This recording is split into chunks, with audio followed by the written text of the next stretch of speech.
All right, Stephen, tell us about what you have put together. And I know you originally did it for yourself to feed your body. And tell us what you put together, and it's now available to all of us. Well, from a simplistic viewpoint, what I know about the human anatomy is that it thrives on energy, has to have oxygen, and we have to have clean blood. So everything that I had studied collegiately and listening to Western medicine is that we basically just have to accept these things, and I wasn't ready to accept them. Living in an issue with pain from arthritis, a little bit of chubbiness, and I'd lost a lot of the ability to function in a balanced way.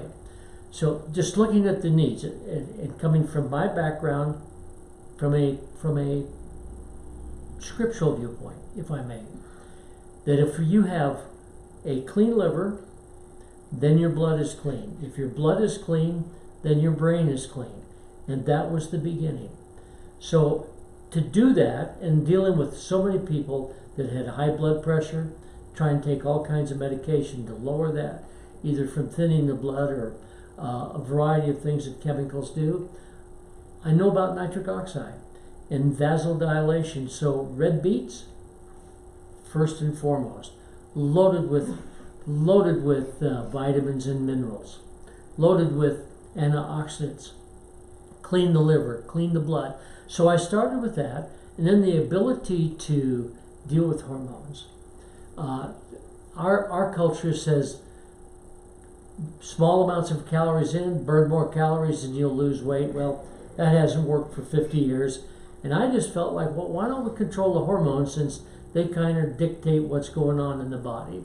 And I found that in sweet potatoes, there's a couple elements that control adiponectin and ghrelin, which are your satiety hormones. So if I could keep you from getting hungry, and we could convince the body that there was plenty of energy there in fat, then we could convert that fat back into energy. You'd shrink and lower blood pressure. Well, sweet potatoes, and it's loaded with nutrients that are really good, particularly in organic form. And the next product that I just had to put into this thing was a little thing called hemp hearts. Hemp hearts are loaded with omega-3, 6, and 9 in a perfect ratio. And there's some protein in them. So we got that side of the thing going. And then what was the most interesting thing was most of the companies that were using products dairy whey from for the protein side, I bumped into this little thing called goat whey. Not only are you getting plenty of electrolytes, but the fat molecule in goat whey is so small that it doesn't need to be homogenized. So now we get a complete form of fat that's good, along with the pre and probiotics, clean the gut. Now we have something that is digested in 20 minutes, as opposed to 4 and 5 hours, which dairy whey had to be produced. And then, of course, one of the most fabulous finds was D-ribose.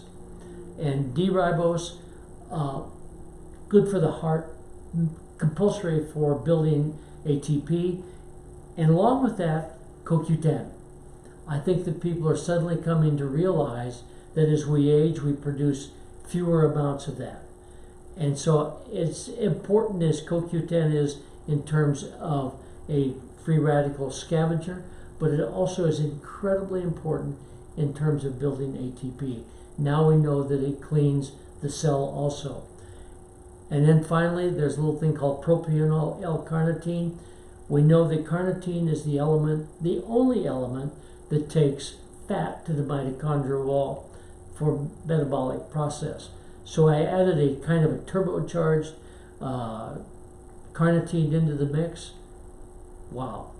And so now we have satiety, we have clarity, we have plenty of oxygen, because that's one of the side benefits of nitric oxide, in particular red beet, is we have proof that we can increase oxygen to the cell by upwards to 60% in a couple of months. Just in common sense, Bob, where there's oxygen, there's life. Where there's energy, there's healing. And when the combination of the two goes, you perform better for a longer period of time without the cell degradation. I know that some of the people that I've talked to that have been on this program have had their blood pressure come down, got off of blood pressure medications. I know that some of them have had the same thing with diabetes, got off of medications there. This is the kind of thing that happens when you feed your body properly. And Stephen, I want to thank you for coming down to Montrose and making it convenient for me to talk to you and get this information, and maybe we can get together another time. We can do that, Bob, and I want to thank you for just telling your story. And there are so many people that say, you and I, we're in our late 70s. And what we want to do is reach out to folks, and particularly the young people, and say, you don't have to go through what we did to learn this. So I thank you for that. Okay.